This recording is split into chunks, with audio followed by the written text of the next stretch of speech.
ಯೋऽन्तಃ ಪ್ರವಿಶ್ಯ ಮಮ ವಾಚಮಿಮಾಂ ಪ್ರಸುಪ್ತಾಂ ಸಂಜೀವಯತ್ಯಖಿಲಶಕ್ತಿಧರಸ್ವಧಾಮ್ನ ಅನ್ಯಾಂಶಸ್ತಚರಣಶ್ರವಣತ್ವಗಾದೀನ್ ಪ್ರಾಣಾನ್ನಮೋ ಭಗವತೆ ಪುರುಷಾಯ ತುಭ್ಯಂ. ಹರಿ ಓಂ. ಹಯಗ್ರೀವ ಹಯಗ್ರೀವ ಹಯಗ್ರೀವ. ಧರ್ಮಾಯ ಯಶಸೇ ಅರ್ಥಾಯ ಕಾಮಾಯ ಸ್ವಜನಾಯ ಚ ಪಂಚಧಾ ವಿಭಜನ್ ವಿತ್ತಮಿಹಾಮುತ್ರ ಚ ಮೋದತೆ. ಅಂದರೆ ತನಗೆ ದೊರೆತ ಧನದಲ್ಲಿ ಸ್ವಲ್ಪ ಧರ್ಮಕ್ಕಾಗಿ, ಸ್ವಲ್ಪ ಕೀರ್ತಿಗಾಗಿ, ಸ್ವಲ್ಪ ಧನದ ಅಭಿವೃದ್ಧಿಗಾಗಿ, ಸ್ವಲ್ಪ ಭೋಗಗಳಿಗಾಗಿ, ಸ್ವಲ್ಪ ಸ್ವಜನರಿಗಾಗಿ, ಹೀಗೆ 5 ಭಾಗಗಳಲ್ಲಿ ಹಂಚುವ ಮನುಷ್ಯನೇ ಈ ಲೋಕ ಮತ್ತು ಪರಲೋಕದಲ್ಲಿ ಸುಖವಾಗಿರುತ್ತಾನೆ ಎಂಬುದು ಇದರ ಅರ್ಥ. ನಾವು ಧರ್ಮದ ಚೌಕಟ್ಟಿನಲ್ಲಿ ಯಾವುದೋ ಒಂದು ಉದ್ಯೋಗದಿಂದಲೋ ಅಥವಾ ವ್ಯಾಪಾರದಿಂದಲೋ ಅಥವಾ ಬೇಸಾಯದಿಂದಲೋ ಇನ್ನಿತರ ಯಾವುದೇ ಒಂದು ಮೂಲದಿಂದ ಹಣವನ್ನು ಧರ್ಮದ ಚೌಕಟ್ಟಿನಲ್ಲಿಯೇ ಸಂಪಾದನೆ ಮಾಡ್ತೇವೆ. ಆ ಮಾಡಿದ ಸಂಪಾದನೆ ಅದನ್ನು ನಾವೊಬ್ಬರೇ ಅನುಭವಿಸಬಾರದು ಅಂತ ಶಾಸ್ತ್ರ ನಮಗೆ ತಿಳಿಸಿಕೊಡ್ತಾ ಇದೆ. ಹಾಗಿದ್ದರೆ ಅದನ್ನೇನು ಮಾಡಬೇಕು? ಅದನ್ನು ಧರ್ಮಕ್ಕಾಗಿ ಒಂದು ಭಾಗ ಮೀಸಲಿಡಬೇಕು. ಧರ್ಮ ಕಾರ್ಯಗಳನ್ನು ಆಗಾಗ ಮಾಡ್ತಾ ಇರಬೇಕು. ಧರ್ಮೋ ರಕ್ಷತಿ ರಕ್ಷಿತಃ ಅಂತ ಶಾಸ್ತ್ರ ಹೇಳುತ್ತದೆ.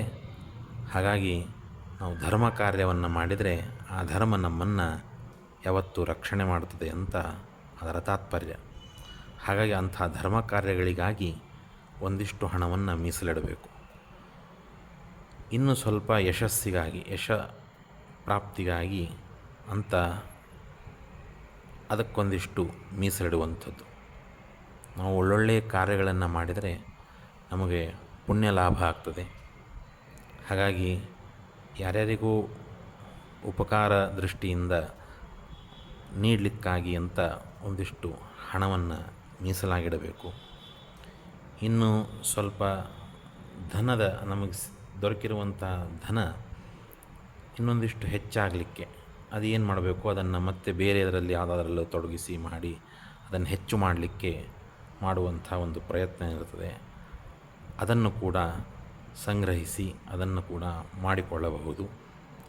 ಇನ್ನು ಸ್ವಲ್ಪ ಭೋಗಕ್ಕಾಗಿ, ಹಾಗಾಗಿ ಮನುಷ್ಯ ಎಲ್ಲ ಹಣವನ್ನು ಗಳಿಸೋದು ಸುಖ ಪಡಲಿಕ್ಕಾಗಿ.